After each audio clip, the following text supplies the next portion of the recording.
Welcome back बच्चों, कैसे हो आप सब। आई होप सब लोग अच्छे से होंगे। तो गाइस, आज हम करने वाले हैं वैल्यू ऑफ सप्लाई। ठीक है जी। वैल्यू ऑफ सप्लाई को करने के लिए आपको आ जाना है पेज नंबर 12 पे, 7th चैप्टर, पेज नंबर 12। ठीक है। यहाँ पे देखिए, सबसे पहले आपको सीखना क्या है। चैप्टर आपको बताता है क्या, चैप्टर ये बता रहा है कि जो आपने सप्लाई की, सप्लाई क्या होता है ये ऑलरेडी मैं पिछले चैप्टर में आपको बता चुकी हूँ। और अब हम क्या सीख रहे हैं कि सप्लाई के अंदर क्या क्या चीजें ऐड होंगी, कौन कौन सी चीजें यानी कि कंसीडर की जाएंगी, किनको सप्लाई माना जाएगा और किनको सप्लाई नहीं माना जाएगा, कौन सी ऐड नहीं की जाएंगी, किन चीजों को कंसीडर नहीं किया जाएगा जब हम सप्लाई की बात कर रहे हैं। ठीक है। देखो, जब तक हमें सप्लाई की वैल्यू का नहीं पता, हम टैक्स किस पर लगाएंगे, मेरी बात ध्यान से समझो। जब तक आपको ये ही नहीं पता कि सप्लाई की वैल्यू कितनी है तो टैक्स कैसे लगाओगे, टैक्स नहीं लगा सकते ना। सप्लाई हमारी 100 रुपए आई तो 100 पे टैक्स लगेगा, सप्लाई 1000 आई तो 1000 पे, 10,000 आई तो 10,000 पे। लेकिन अमाउंट कौन सी है, लेकिन अमाउंट कौन सी है ये कैसे पता चलेगा। मेरी बात समझ में आई आप लोगों को। अमाउंट कौन सी है ये कहाँ से पता चलेगा, ये बताएगा हमें वैल्यू ऑफ सप्लाई। ठीक है। इसके लिए हमें ये चैप्टर पढ़ना पड़ेगा कि हम कौन कौन सी चीज़ों को सप्लाई के अंदर काउंट करके चले। ठीक है जी। यहाँ तक समझ में आ गया आप लोगों को कि हमें यहाँ पे पढ़ना क्या है, ये चैप्टर हमें बताएगा क्या। चलिए स्टार्ट करते हैं हमारा चैप्टर।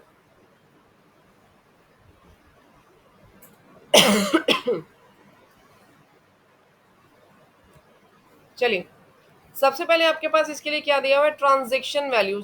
वैल्यू ऑफ सप्लाई को समझने के लिए जो हमारे पास सेक्शन है, सेक्शन नंबर क्या है, 15। वैल्यू ऑफ सप्लाई आता है सेक्शन नंबर 15 में।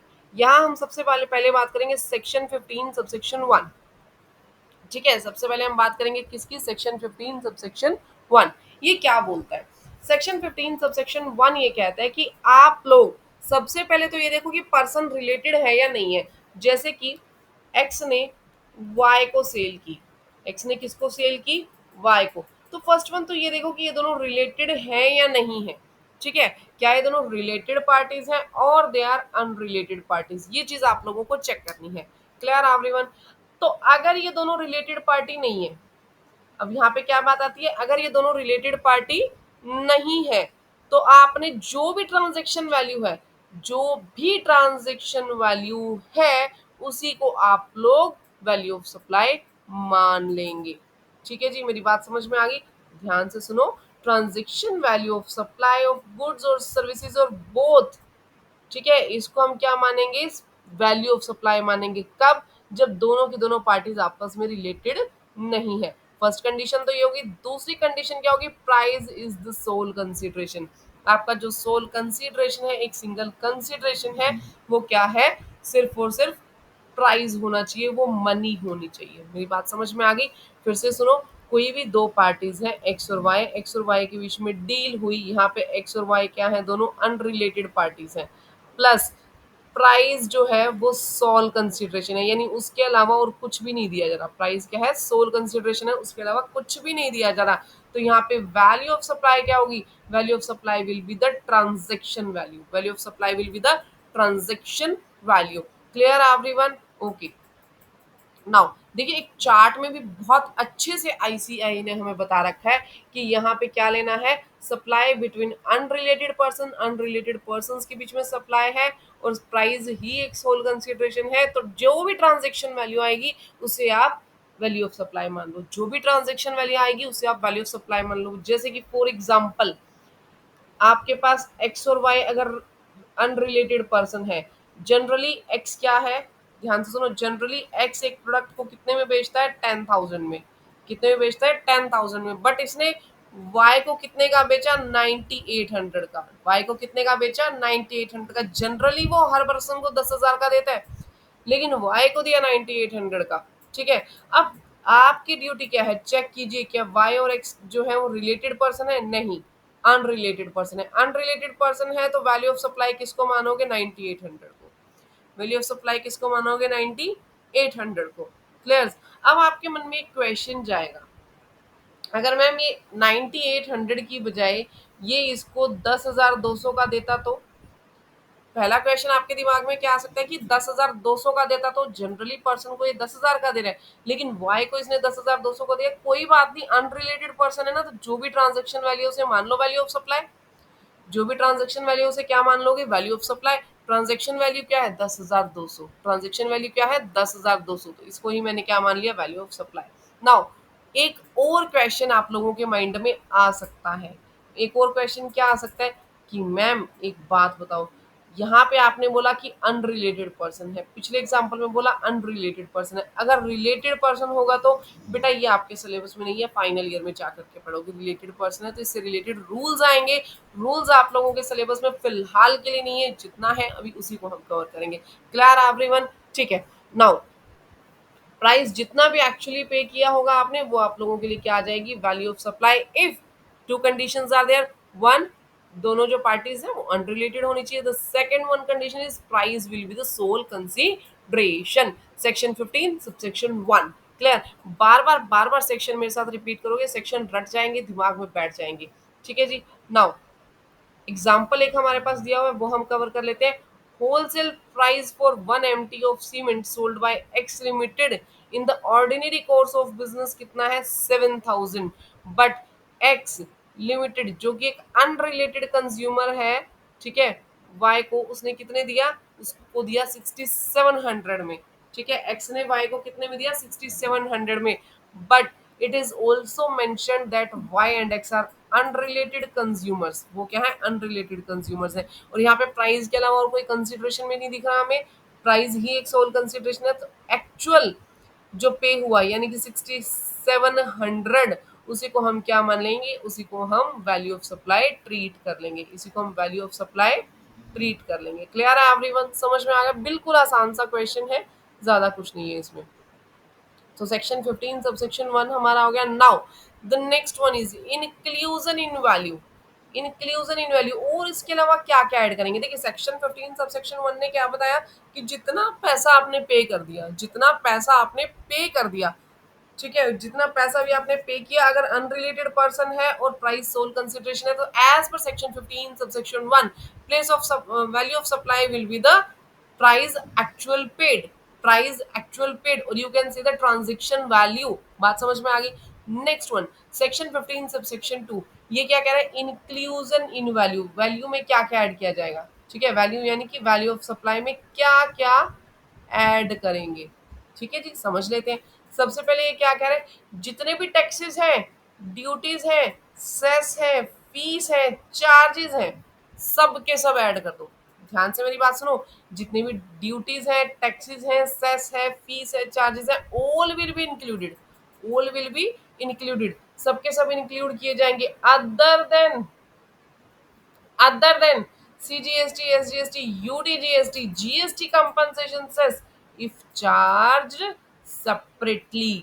मैडम इसका मतलब क्या है, इसका मतलब बेटा ये है कि जितने भी टैक्सेस आएंगे, the whole taxes will be included to calculate transaction value, but other than CGST, SGST, UTGST and GST compensation cess, यानी GST का कोई टैक्स ऐड नहीं करना।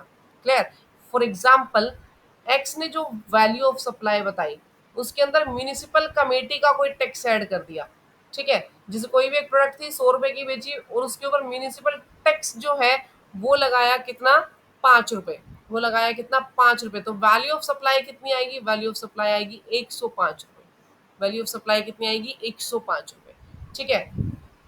दूसरा देखो, एक्स ने वाई को जो प्रोडक्ट बेचा उसका प्राइस कितना था, उसका प्राइस था 150, लेकिन उसने एक्साइज ड्यूटी लगाई, एक्साइज ड्यूटी कितनी लगाई, 10 रुपए, मैं एग्जांपल लेकर के चल रही हूँ, एक्साइज ड्यूटी कितनी लगाई, 10 रुपए, तो यहाँ पे वैल्यू ऑफ सप्लाई क्या होगी, वैल्यू ऑफ सप्लाई होगी 160 rupees, value of supply will B 160 rupees, 150 के अंदर 10 रुपीज जो है वो ऐड हो जाएंगे, मेरी बात समझ में आ गई, क्योंकि अदर देन मैंने बोला CGST, SGST हर एक चीज आपको ऐड करनी है, ठीक है। नाउ एक और एग्जांपल इसमें हम लोग लेते हैं, एक सेकेंड, एक और एग्जांपल को हम लोग कंसीडर करेंगे, जैसे एक्स ने जो प्राइस चार्ज किया वो था हमारे पास 200, बस इसके ऊपर CGST आया कितना, 18, 18 रुपीज। SGST आया कितना, 18 रुपीज। तो यहाँ पे वैल्यू ऑफ सप्लाई क्या होगी, देखिए यहाँ पे वैल्यू ऑफ सप्लाई जो है वो कितनी होगी, वो 200 होगी। वो कितनी होगी, 200। CGST SGST will not be considered.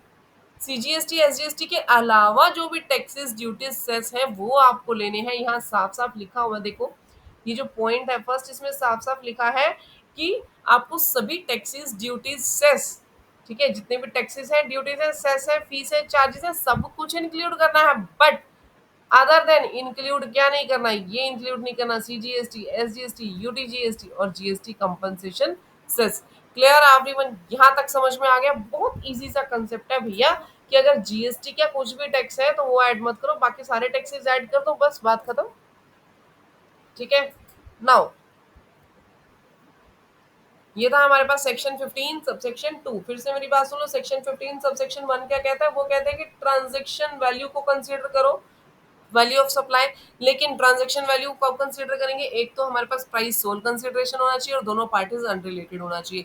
Section 15 subsection 2 पे हम लोग आए। सबसे पहला क्लोज इसके अंदर क्या करें कि tax duty cess fees charges सब कुछ इंक्लूड करना है, but CGST SGST UTGST GST compensation cess इसको इंक्लूड नहीं करना है। ठीक है, now the next step, payment to third party. अगर आपने किसी भी थर्ड पार्टी को कोई पेमेंट कर दी, कोई ऐसी अमाउंट जो सप्लायर को पे करनी चाहिए थी, ऐसी अमाउंट जो सप्लायर को पे करनी चाहिए थी लेकिन आपने पे कर दी डायरेक्टली किसी थर्ड पार्टी को, तो वो भी इसके अंदर इंक्लूड होगी। Any amount that the supplier is liable to pay in relation to the supply but which has been incurred by the recipient of the supply and not already included in the price। वो already included भी नहीं होनी चाहिए price में। ध्यान से देखो क्या कह रहा है, which is not already included in the price। ठीक है, देखो विद एग्जांपल हम लोग इसको समझते हैं। कोई भी एक पर्सन है, ये एस है सप्लायर, ठीक है, और ये आर है रिसिपिएंट। इन दोनों के बीच में कोई भी कॉन्ट्रैक्ट हुआ, ठीक है, इन दोनों के बीच में कोई भी सर्विस का कॉन्ट्रैक्ट हुआ, सर्विस से रिलेटेड कंस्ट्रक्शन सर्विसेज लगा लो, कंस्ट्रक्शन सर्विसेज का कॉन्ट्रैक्ट हुआ। ठीक है जी, अब सप्लायर ने क्या किया, एक्स पर्सन से कुछ माल खरीदा, इस कॉन्ट्रैक्ट को पूरा करने के लिए एक्स पर्सन से माल खरीदा। माल था यहाँ पे 70,000 का, 70,000 का माल एक्स एस ने क्या किया, एक्स से खरीदा। ठीक है, अब एक्स से खरीद लिया और इसको इस कंस्ट्रक्शन एक्टिविटीज के अंदर यूज कर लिया। ठीक है जी, कोई प्रॉब्लम नहीं है। बट जब पेमेंट देनी थी तो आर ने क्या किया, रिसिपिएंट ने सीधा इस 70,000 की पेमेंट इसको कर दी। 70,000 पेमेंट किसने कर दी, रिसिपिएंट ने। यहाँ तक बात समझ में आई। फिर से सुनो, इसका और इसका आपस में कॉन्ट्रैक्ट हुआ कंस्ट्रक्शन को पूरा करने का। अब यहाँ पे कुछ मटेरियल चाहिए था, मटेरियल इसने डायरेक्टली मंगवाया एक्स से। अब पेमेंट एस ने नहीं की, पेमेंट किसने कर दी, रेसिपिएंट ने। बात समझ में आई। ठीक है, उसके बाद क्या बनकर के आया, बिल बनकर के आया। तो सप्लायर ने बिल कितने का चार्ज किया, इसे इसे बिल चार्ज किया जी 2,10,000 का। बिल कितने का चार्ज किया, 2,10,000 का। अब इस बिल के अंदर ये जो 70,000 थे दैट वाज नॉट इंक्लूडेड, ये जो 70,000 थे ये इंक्लूड नहीं थे। मेरी बात ध्यान से सुनो, ये 70,000 उसमें इंक्लूड नहीं थे। ठीक है जी, 70,000 इंक्लूड नहीं थे। अब यहाँ पे बात आती है कि what will be the value of supply, value of supply कितनी होगी। तो यहाँ पे सेक्शन 15 सबसेक्शन 2 क्लोज 2 क्या कह रहे हैं, वो कह रहे हैं कि वैल्यू ऑफ सप्लाई आप 2,10,000 तो लोगे, प्लस साथ ही साथ इसमें ऐड कर दोगे क्या, ये 70,000, इसमें ऐड कर दोगे क्या, ये 70,000। ठीक है, यहाँ पे क्या आ गया, 2,80,000, यहाँ पे क्या आ गया, 2,80,000। अब मैम आपने ये 70,000 ऐड क्यों किए, ये 70,000 मैंने इसलिए ऐड किए क्योंकि सेक्शन 15 सबसेक्शन 2 क्लोज 2 क्या कहता है कि अगर थर्ड पार्टी को डायरेक्टली कोई पेमेंट कर दी रिसिपिएंट ने, तो वो भी आप वैल्यू ऑफ सप्लाई में ऐड करेंगे, अगर वो सेपरेटली पहले इस बिल में चार्ज नहीं है तो। ठीक है, बट अगर कंडीशन में थोड़ी सी अलग कर दूं, यहाँ पे ये जो बिल है 2,10,000 दिया होता और ये कहता कि सप्लायर ने ऑलरेडी जो 70,000 थे, ये 70,000 भी कंसीडर कर लिए, यानी वो 70,000 ऑलरेडी इस 2,10,000 में ऐड है, तो मुझे अलग से ऐड करने की जरूरत नहीं थी। तब मेरा वैल्यू ऑफ सप्लाई कितना आता, 2,10,000। ठीक है, यानी कि मैं ऐड करूंगी थर्ड पार्टी की पेमेंट, लेकिन तब ऐड करूंगी जब वो ऑलरेडी बिल में कंसीडर नहीं की गई है। अगर ऑलरेडी बिल में कंसीडर है तो मैं उसे दोबारा से कंसीडर नहीं करूंगी, अदरवाइज वो डबलिंग हो जाएगी ना। ठीक है, तो बहुत इजी सा ये कंसेप्ट था, ये हमारा कवर हो गया। नेक्स्ट हम स्टेप पे चलते हैं अपने।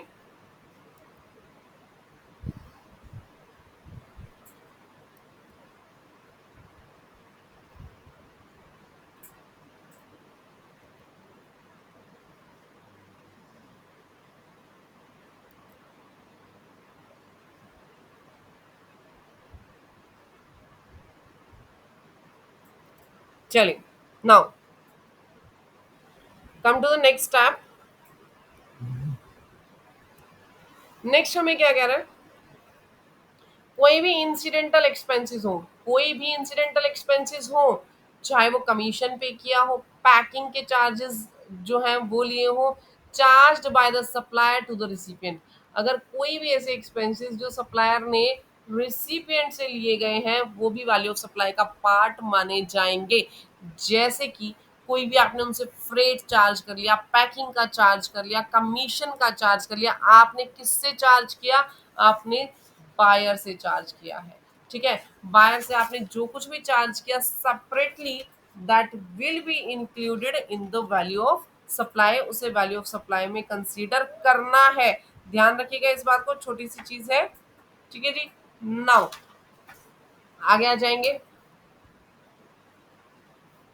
any amount charged for anything done by the supplier in respect of supply of goods or services at the time or before delivery of goods और सप्लाई ऑफ सर्विसेज। देखिए, कुछ भी आपने सप्लायर से एक्स्ट्रा काम करवाया, आपने सप्लायर से कुछ भी एक्स्ट्रा काम करवाया, ठीक है, उस एक्स्ट्रा काम की जो भी पेमेंट होगी before the delivery of goods या at the time of delivery of goods, वो आपने ऐड करना है। जैसे क्या हुआ, एक्स ने माल बेचा वाई को और माल बेचा 2,80,000 का, 2,80,000 का।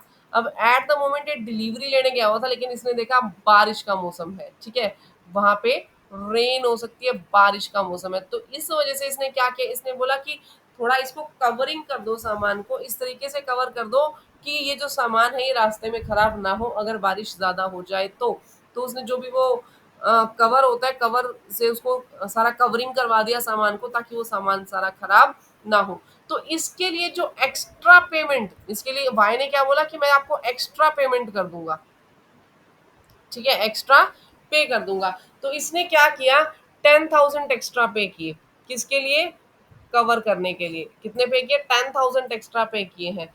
अभी जो 10,000 एक्स्ट्रा इसने पे किए, ये भी वैल्यू ऑफ सप्लाई का पार्ट है। ध्यान से मेरी बात सुनो, कुछ भी सप्लायर ने किया, आपके कहने पे कुछ भी एक्स्ट्रा ऑर्डिनरी काम किया, उसका जो भी पैसा लिया, that will be also included in the value of supply. तो यहाँ पे वैल्यू ऑफ सप्लाई कितनी हो जाएगी, 2,80,000 प्लस में 10,000, यानी कि 2,90,000।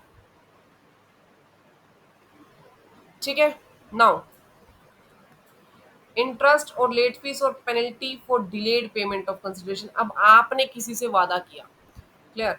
अब यहाँ पे एक्स और वाई ने क्या किया, यहीं पे इसी एग्जांपल को मैं थोड़ा आगे बढ़ाती हूँ। एक्स और वाई के बीच में डील हुई कि 2,90,000 मैं तुझे पे कर दूंगा 1 मंथ के अंदर। वाई ने बोला कि भैया मैं 1 मंथ के अंदर आपको 2,90,000 रुपए पे कर दूंगा। एक्स ने बोला ठीक है जी, thank you so much. But अगर एक्स ने यहाँ पे कंडीशन लगा दी, अगर आपने मुझे ये पेमेंट 1 मंथ के अंदर नहीं दी तो मैं 12% पर एनम का भैया ब्याज लगा दूंगा।